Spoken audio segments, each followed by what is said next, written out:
Hi hello ನಮಸ್ಕಾರ, welcome to unleash Kannada. ಇದು Kannada Bigg Boss season 10 review day 89. ಮೊದಲಿಗೆ ಎಲ್ಲರಿಗೂ ಹೊಸ ವರ್ಷದ ಹಾರ್ದಿಕ ಶುಭಾಶಯಗಳು. Wish you happy new year 2024. 4 ದಿವಸ ನಾನು ವಿಡಿಯೋ ಮಾಡೋಕ್ಕಾಗಿಲ್ಲ. ನಾನು ಊರಿಗೆ ಹೋಗಿದ್ದೆ, ಕೆಲಸದ ಮೇಲೆಲ್ಲ. ನ್ಯೂ ಇಯರ್ ಅಂತ ಲೀವ್ ಇತ್ತು, ಅದರಿಂದ ಊರಿಗೆ ಹೋಗಿದ್ದೆ. ಸೊ ಇವಾಗ ನಾವು ವೀಕೆಂಡ್ ಎಪಿಸೋಡ್ ಸ್ವಲ್ಪ ಕವರ್ ಮಾಡಿಬಿಟ್ಟು ಆಮೇಲೆ ನೆನ್ನೆ ಎಪಿಸೋಡ್ ಬರೋಣ. ಯಾಕಂದರೆ ನನಗೆ ಸಾಕಷ್ಟು ಭಿನ್ನಾಭಿಪ್ರಾಯಗಳಿದೆ, ಅಸಮಾಧಾನಗಳಿದೆ ಈ ವೀಕೆಂಡ್ ಎಪಿಸೋಡಲ್ಲಿ. ನನಗೆ ಮೋಸ್ಟ್ಲಿ ಅನಿಸುತ್ತೆ ನಿಮಗೂ ಇದು ಸರಿ ಅನಿಸ್ಬೋದು ಅಂತ. ಮೊದಲಿಗೆ ಸ್ಯಾಟರ್ಡೆ ಎಪಿಸೋಡಲ್ಲಿ ಎಲ್ಲರಿಗೂ ಇದು ಮಾಡಿಬಿಟ್ಟು ಸುದೀಪ್ ಸಾರು ಎಲ್ಲ ಚೆನ್ನಾಗಿ ಡ್ರೆಸ್ ಮಾಡ್ಕೊಂಡಿದ್ದೀರಾ ಅಂತೇಳಿ ಇದು ಮಾಡಿದ್ರು. ಈಗ ವಿಷಯಕ್ಕೆ ಬರ್ತೀನಿ. ಈ ಕ್ಲಾರಿಟಿ ಬಗ್ಗೆ ಸಾಕಷ್ಟು ಹೊತ್ತು ಕನ್ವರ್ಸೇಷನ್ ಆಯಿತು ಸ್ಯಾಟರ್ಡೇಸು. ಏನಂದರೆ ನಮ್ಮ ಇವರು ವರ್ತೂರು ಸಂತೋಷ್ ಅವರು ಅವಾಗೂ ಹೇಳ್ತಾ ಇರ್ತಾರೆ, ನಾಮಿನೇಷನ್ ಆದಮೇಲೆ ನನ್ನ ಯಾರು ಕ್ಲಾರಿಟಿ ಕೇಳಬೇಡಿ, ಆಮೇಲೆ ನಾನು ಯಾರನ್ನೂ ಕ್ಲಾರಿಟಿ ಕೇಳಲ್ಲ ಅಂತ ಹೇಳಿದ್ರು. ಕರೆಕ್ಟಾ?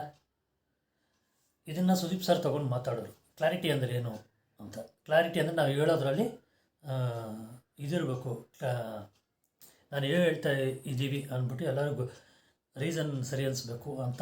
ಇದು ಈ ಕ್ಲಾರಿಟಿ ಕೇಳೋರು ಯಾರು ಜಾಸ್ತಿ? ಕಾರ್ತಿಕ್ ಅವರು ಅಲ್ವಾ? ನನಗೆ ಒಂದು ವಿಷಯ ಅರ್ಥ ಆಗ್ತಾಯಿಲ್ಲ. ಅವ್ರನ್ನ ನಾಮಿನೇಟ್ ಮಾಡೋದು ಅಂತ ಇಟ್ಕೊಳ್ಳಿ, ಈವನ್ ವರ್ತೂರು ಅವ್ರನ್ನ ನಾಮಿನೇಟ್ ಮಾಡಿದ್ರು ಅಂತ ಇಟ್ಕೊಳ್ಳಿ, ಆಯಿತಾ? ನಾಮಿನೇಟ್ ಮಾಡುವಾಗ ಅವ್ರು ಒಂದು ರೀಸನ್ ಕೊಡ್ತಾರೆ, ಈ ಕಾರಣಕ್ಕೆ ನಾನು ನಾಮಿನೇಟ್ ಮಾಡ್ತಾಯಿದ್ದೀನಿ ಅಂತ. ಅದೇ ಅಲ್ವಾ ಕ್ಲಾರಿಟಿ? ಇನ್ನೇನು ಎಕ್ಸ್ಟ್ರಾ ಕ್ಲಾರಿಟಿ ಬೇಕು ಅವರಿಗೆ? ಈ ವಿಷಯಕ್ಕೆ ನಾಮಿನೇಟ್ ಮಾಡ್ತಾಯಿದ್ದೀನಿ ಅಂತ ಹೇಳಿಬಿಟ್ಟೆ ಮಾಡ್ತಾರೆ. ಅದರ ಕ್ಲಾರಿಟಿ ಕೊಡೋದ್ರೆ ಏನಿದೆ ಅದರಲ್ಲಿ ಕ್ಲಾರಿಟಿ ಕೊಡೋಕ್ಕೆ? ನನಗಂತೂ ಸತ್ಯವಾಗಲೂ ಅರ್ಥ ಆಗಿಲ್ಲ. ಈ ಟಾಪಿಕ್ನ ತೊಗೊಂಡೋಗಿ ಸುದೀಪ್ ಸರ್ ಮಾತಾಡಿದ್ದು ನನಗೆ ಸರಿ ಅನಿಸಿಲ್ಲ, ಆಯಿತಾ? ಇವಾಗ ಕುತ್ಕೊಂಡ್ರೆ ನಿಂತ್ಕೊಂಡ್ರೆ ಕೆಮ್ಮಿದ್ರು ಸೀನಿದ್ರು ಪ್ರತಾಪು ಯಾವಾಗಲೂ ವಿನಯನ ನಾಮಿನೇಟ್ ಮಾಡ್ತಾರೆ. ಅವ್ರು ಬಂದು ಕ್ಲಾರಿಟಿ ಕೇಳ್ತಾರೆ. ಕಾರ್ತಿಕ್ ಅವರೇ ವರ್ತೂರ್ನ ಸಾಕಷ್ಟು ಸಲ ನಾಮಿನೇಟ್ ಮಾಡ್ತಾರೆ. ಅವಾಗ ವರ್ತೂರವ್ರು ಬಂದು ಕ್ಲಾರಿಟಿ ಕೇಳಿದ್ದಾರೆ. ಇವ್ರಿಗೇನು ದೊಡ್ಡ ಕ್ಲಾರಿಟಿ ಬೇಕು? ಆ ಕ್ಲಾರಿಟಿ ಅಲ್ವಪ್ಪ ರೀಸನ್ನು. ತಿರ್ಗಾ ನಿನಗೇನು ಕ್ಲಾರಿಟಿ ಬೇಕು? ಇದು ನನಗೊಂದು ಆಯಿತು. ನೆಕ್ಸ್ಟು ವರ್ತೂರವ್ರ ವಿಷಯಕ್ಕೆ ಬರೋಣ.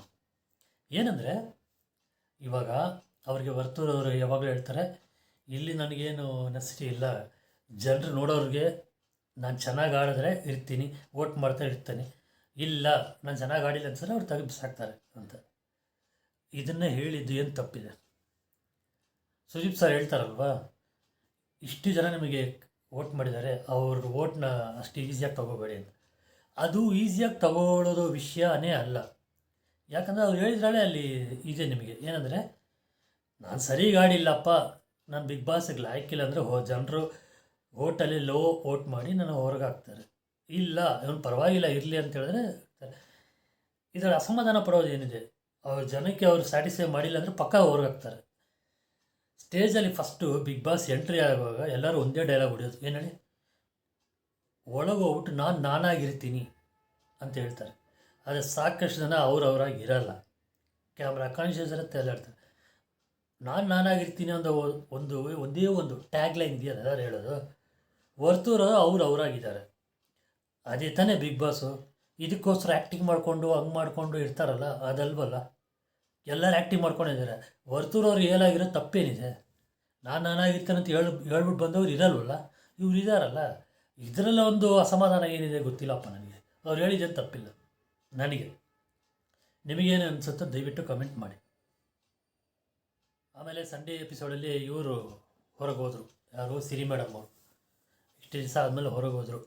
ಓಕೆ, ಇದರಲ್ಲಿ ನನಗೊಂದು ವಿಷಯ ಇದೆ. ಏನಂದರೆ, ಇವರು ಇಷ್ಟು ದಿನ ಹೆಂಗೆ ಟ್ರಾವೆಲ್ ಮಾಡೋದು ನನಗೆ ಗೊತ್ತಿಲ್ಲ. ಟಾಸ್ಕಲ್ಲಿ ಅಷ್ಟಕ್ಕಷ್ಟೇ, ಎಲ್ಲೂ ವಾಯ್ಸ್ ಔಟ್ ಮಾಡಿಲ್ಲ, ಎಲ್ಲರಿಗೂ ಒಳ್ಳೆಯವರು. ನೋ ಡೌಟ್ ಅಕ್ಸೆಪ್ಟ್ ಮಾಡ್ತೀನಿ, ಅವರು ಒಳ್ಳೆ decent player. Okay, decent player ಇಲ್ಲಿ ಬಿಗ್ ಬಾಸಲ್ಲಿ ಏನಂತ ನನಗೆ ಗೊತ್ತಿಲ್ಲ. ಹಂಗೆ ತೊಗೊಂಡ್ರೆ ಚೆನ್ನಾಗಿ ಆಡೋರೆಲ್ಲ ಫ್ಯಾನ್ ಬೇಸ್ ಹೇಳ್ದಿರ ಹೊರಗೆ ಹೋಗಿದ್ದಾರೆ. ನೀತು ತೊಗೊಳ್ಳಿ, ಪಾರ್ಟಿಸಿಪೇಷನ್ ಇತ್ತು, ಟಾಸ್ಕ್ ಎಲ್ಲ ಚೆನ್ನಾಗಿ ಆಡೋರು, 2 ಟೈಮ್ಸ್ ಕ್ಯಾಪ್ಟನ್ ಆದರು. ಸೆಕೆಂಡ್ ಟೈಮ್ ಕ್ಯಾಪ್ಟನ್ಸಿಗೆ ಹೊರಗೋದ್ರು. ವಾಯ್ಸ್ ಔಟ್ ಎಲ್ಲಿ ಮಾಡಬೇಕೋ ಮಾಡಿದ್ರು. ಅದು ತಪ್ಪೋ ಸರಿನೋ ಜಗಳ ಆಡಿದ್ದಾರೆ, ವಾಯ್ಸ್ ಔಟ್ ಮಾಡಿದ್ದಾರೆ. ಎಲ್ಲರ ಹತ್ರನೂ ಚೆನ್ನಾಗಿದ್ದಾರೆ, ಎಲ್ಲರ ಹತ್ರ ಜಗಳನೂ ಆಡಿದ್ದಾರೆ. ಅಂಥವ್ರು ಹೊರಗೋದ್ರು. ಸಿರಿ ಅವರು ಇಷ್ಟು ದಿನ ಹೆಂಗೆ ಟ್ರಾವೆಲ್ ಆದರೂ ಗೊತ್ತಿಲ್ಲ, ಡ್ಯೂ ಟು ಫ್ಯಾನ್ ಬೇಸ್ ಅನಿಸುತ್ತೆ ಅಷ್ಟೇ, ನನಗೆ ಗೊತ್ತಿಲ್ಲ ಅಷ್ಟೇ, ನೀವೇನು ತಿಳ್ಕೊಂಡು ಗೊತ್ತಿಲ್ಲ. ಈಗ ಮಂಡೇ ಎಪಿಸೋಡಲ್ಲಿ ಏನಾಯ್ತಂದರೆ ನಾಮಿನೇಷನ್ ಆಗುತ್ತೆ. ನಾಮಿನೇಷನ್ ಹೇಗೆ ಎಲ್ಲ ಕೂತ್ಕೊಂಡು ಇದು ಮಾಡಿದ್ರು, ಅದು ಇವರು ಕಾರ್ತಿಕ್ ಅವರು, ಇವರು ವಿನಯ್ ಅವರು, ಸಂಗೀತ ಅವರು ಮತ್ತು ನಮ್ರತ ಅವ್ರು ಬಿಟ್ಟು ಎಲ್ಲರೂ ನಾಮಿನೇಟ್ ಆಗಿದ್ದಾರೆ. ಓಕೆನಾ? ಬೇಸ್ಡ್ ಆನ್ ಪ್ರೈಸ್ ಅದೇ ಅದು ನಡೀತಲ್ವ, ಅದೆಲ್ಲ ನೋಡಿರ್ತೀರ, ಅದ್ರ ಮೇಲೆ ನಾಮಿನೇಟ್ ಆದರು. ತುಕಾಲಿ ಸಂತೋಷ್ ಅವರು ಕೆಲವು ವಿಷಯಗಳು ಮಾತಾಡಿದ್ರು ಆ ನಾಮಿನೇಷನ್ ಬಿಫೋರ್. ಏನಂದರೆ ಕಾರ್ತಿಕ್ ಅವ್ರ ಬಗ್ಗೆ,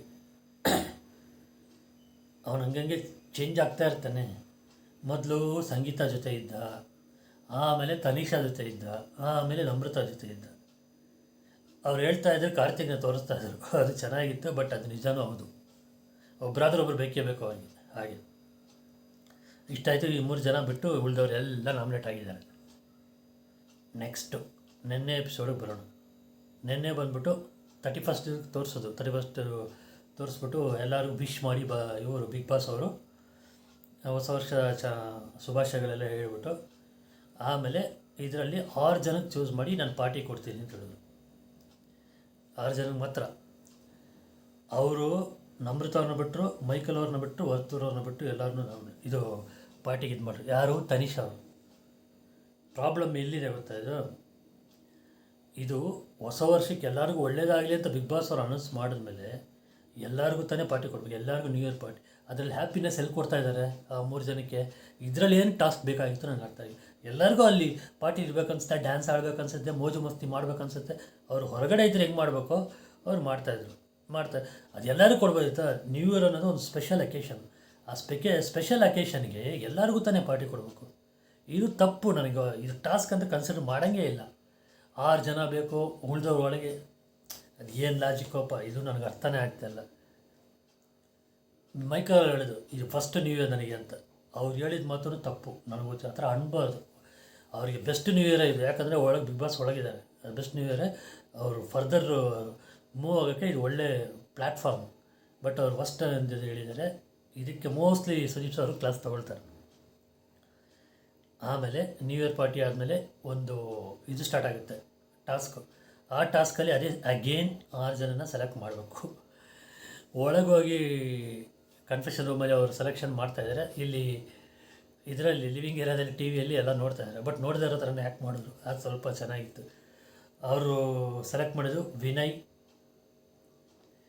ಅವ್ರಿಗೆ ಅವರೇ ತನಿಷಾ, ಆಮೇಲೆ ವರ್ತೂರು, ಮೈಕಲ್ಲು, ನಮ್ರತ, ಪ್ರತಾಪ್, ಈ ಜನ ಸೆಲೆಕ್ಟ್ ಮಾಡಿದ್ರು. ತುಕಾಲಿನ ಸೆಲೆಕ್ಟ್ ಮಾಡಿಲ್ಲ, ಕಾರ್ತಿಕ್ ಸೆಲೆಕ್ಟ್ ಮಾಡಿಲ್ಲ, ಸಂಗೀತನ ಸೆಲೆಕ್ಟ್ ಮಾಡಿಲ್ಲ. ನನಗೆ ಗೊತ್ತಿದ್ದು ಅವ್ರು ಏನಕ್ಕೆ ಸೆಲೆಕ್ಟ್ ಮಾಡಿಲ್ಲ ಅಂದರೆ ಮೋಸ್ಟ್ಲಿ ಆ ಪಾರ್ಟಿ ಇದರಲ್ಲಿ ಇರಲಿಲ್ಲವಲ್ಲ, ವರ್ತೂರು ಇರಲಿಲ್ಲ, ಮೈಕಲ್ ಇರಲಿಲ್ಲ, ಮತ್ತು ನಮ್ರತ, ಅದಕ್ಕೆ ಸೆಲೆಕ್ಟ್ ಮಾಡಿದ್ದಾರೆ ಅಂತ. ತನಿಷಾ ಅವ್ರಿಗೆ ಅವರೇ ಏನಕ್ಕೆ ಸೆಲೆಕ್ಟ್ ಮಾಡ್ಕೊಂಡ್ರೋ ಗೊತ್ತಿಲ್ಲಪ್ಪ. ಅವ್ರು ಅದರಲ್ಲೂ ಬೇಕು ಇದರಲ್ಲೂ ಬೇಕು ಅಂತ ಸುಮ್ಮನೆ ಇದು ಏನೋ ಅದು ಗೊತ್ತಿಲ್ಲ. ಆಮೇಲೆ ಈ ಬಾಲ್ ಟಾಸ್ ಥರ ಬಂತು. ಇಬ್ಬರು ಬಾಲ್ನ ಹಗ್ಗದಲ್ಲಿ ಎಳಿಬೇಕು, ಅಲ್ಲಲ್ಲಿ ಹೋಲಾಗಿರುತ್ತೆ, ಈ ವಾಲ್ ಟೈಪ್ ಮಾಡಿ ಹೋಲಾಗಿರುತ್ತೆ. ಆ ಹೋಲಲ್ಲಿ ಎಲ್ಲೂ ಬೀಳಿಸಿದ್ರೆ ಮೇಲಿರೋ ಇದರಲ್ಲಿ ಹೋಗಿ ಸಿಗಿಸ್ಬೇಕು ಈ ಥರ. ಅದರಿಂದ ಅವರಿಗೆ 52,000 ಒಂದೊಂದು ಸಿಕ್ಸೋದಕ್ಕೆ. ಫಸ್ಟು ಮೈಕಲ್ಲು, ವರ್ತೂರು ಅವರು ಸ್ವಲ್ಪ ಹೊತ್ತು ಆಡಿದ್ರು, ಅವರು ಸಿಕ್ಸಿದ್ರು. ಆಮೇಲೆ ವಿನಯ್, ತನಿಷಾ ಅವರು ಸಿಕ್ಸಿದ್ರು. ಈ ಕಡೆ ನಮ್ರತ, ಪ್ರತಾಪ್ ಇವರಿಬ್ಬರಿಗಿಂತ ಸ್ಪೀಡಾಗಿ ಹೋದರು. ಬಟ್ ಅಲ್ಲಿ ಏನಾಯಿತು, ಟೈಮ್ ಆಗೋಯ್ತು. ನೆಕ್ಸ್ಟು ಇನ್ನೊಂದು ಚಾನ್ಸ್ ಕೊಡ್ತೀನಿ, 3 ಬಾಲು 7 ನಿಮಿಷದಲ್ಲಿ ಹಾಕ್ಬೇಕು ಅಂತ. ಎಲ್ಲರೂ ತನಿಷಾ ಅವ್ರು ಹೇಳಿದ ಆಯಿತು. ಏನಂದರೆ ಅವ್ರು ಹೇಳಿದ್ರು ಅಷ್ಟು ಈಸಿ ಅಲ್ಲ 3 ಬಾಲ್ ಹಾಕೋದು ಅಂತ. ಬಟ್ ಇವ್ರು ಕಾನ್ಫಿಡೆಂಟಾಗಿ ವರ್ತೂರು, ಮೈಕಲ್ ಹೋದರು. ಫಾಸ್ಟಾಗಿ 1-2 ಹಾಕಿದ್ರು, 3ನೇದಕ್ಕೆ ಬೇಜಾರಾಯಿತು, ಮುಗೀತು, ಅಲ್ಲೇ ದುಡ್ಡು ಹೋಯ್ತು. ಆಮೇಲೆ ಇವ್ರು ತೋರಿಸಿದ್ರು, ನಮ್ಮ ಸಂತರು ಬಂದರು. ಯಾವುದೋ ಪ್ರೋಗ್ರಾಮ್ ಬರುತ್ತಂತೆ, ಅದು ಪ್ರಮೋಷನು ಪ್ಲಸ್ ಇವ್ರ ಬಗ್ಗೆ ಕಂಟೆಸ್ಟೆಂಟ್ಸ್ ಬಗ್ಗೆ ಮಾತಾಡಿದ್ರು.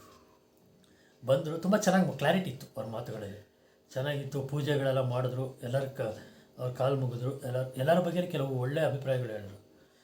ಆಮೇಲೆ ವಿನಯ್ ಇವರು ನಮ್ಮ ಪ್ರತಾಪ್ ಅವ್ರ ಬಗ್ಗೆ ಮಾತಾಡ್ಬೇಕಂದ್ರೆ ಲಾಸ್ಟ್ ವೀಕೆ ಫ್ಯಾಮಿಲಿ ಜೊತೆ ಬಂದಿದ್ದಾರೆ.